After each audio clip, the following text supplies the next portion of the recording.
Welcome to our podcast. Hello, I'm Ken Loudermilk. I'm the Senior Chief Engineer for Titus. Today we're going to explore the differences between the 2 and 4 pipe coils that are used in our active chill beams. First, let's look at the operating principles of an active beam. Active beams utilize tempered chilled water, which is supplied at or above the room dew point temperature to assure that no condensation occurs on the coil or piping surfaces leading to the coil. Ducted primary air pressurizes an upper plenum and is forced through a series of small nozzles flanking each side of the beam. The mechanical energy of the primary air jets induce room air across a hydronic coil where sensible heat is added or removed. It then mixes with the primary air and is reintroduced to the space. Active beams typically remove 60 to 80% of the space-sensible heat gains through this process, allowing ducted primary airflow rates to be reduced proportionally. A typical water coil used on Titus active chill beams consists of a fin stack and 16 tube passes, which are connected in series by return bins.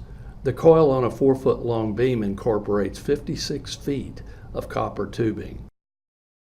Water is supplied from a central chiller and/or boiler and flows through all 16 passes. Sensible heat is extracted or added with each pass through the coil. The zone water flow rate is usually controlled by a single two-way throttling valve, which may be located on either the supply or return side of the coil. In the case of chill beams, several beams are typically connected in parallel, and their water flow rate is controlled by a single zone valve. 2-pipe systems are generally used in zones that require cooling only. They are rarely used for perimeter areas where various zones may require both cooling and heating simultaneously. The same basic coil can be used for heating and cooling by altering its circuitry. In this case, 4 of the 16 tube passes are dedicated for heating, while the other 12 remain used for cooling. The fin stack is shared by the 2 water circuits. The separate circuits' flow rates are controlled by two-way zone throttling valves, which again may be located on either the supply or return side of the coil. 4-pipe distribution allows some zones to provide heating while others are cooling at the same time. A relatively new development is the 6-port zone control valve. Both chilled and hot water are delivered to and returned from the zone control valve. This enables us to use 2-pipe coils on the beams served by 6-port valves.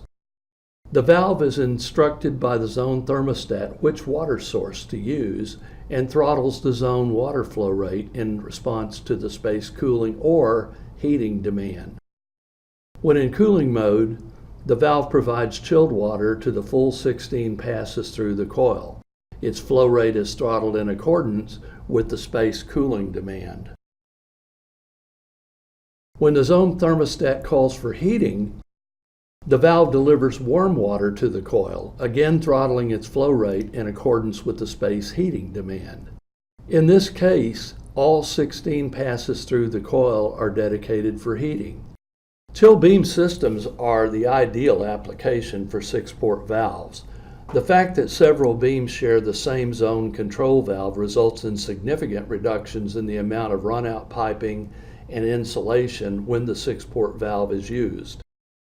As all 16 tube passes are now used for both heating and cooling, the coil heating capacity is increased by about 33%, or you can provide the same amount of heating with 2/3 the temperature differential that you would have had when you had only the 4 passes used for heating. The cooling capacity is also increased by about 7%. Now you know the piping options that are available for active chill beams, as well as each option's advantages and disadvantages. Chill beam systems provide the ultimate HVAC energy savings for high-performance commercial buildings.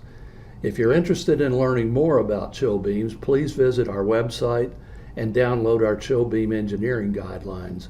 It can be found at the address listed above or by entering the website, then clicking Catalogs, Catalog Engineering Guidelines, and Engineering Guidelines Chill Beams. Thank you for your time today, and when you're looking at energy saving systems, always think Titus. Don't forget to subscribe to our YouTube channel, and thanks for taking a time out with us.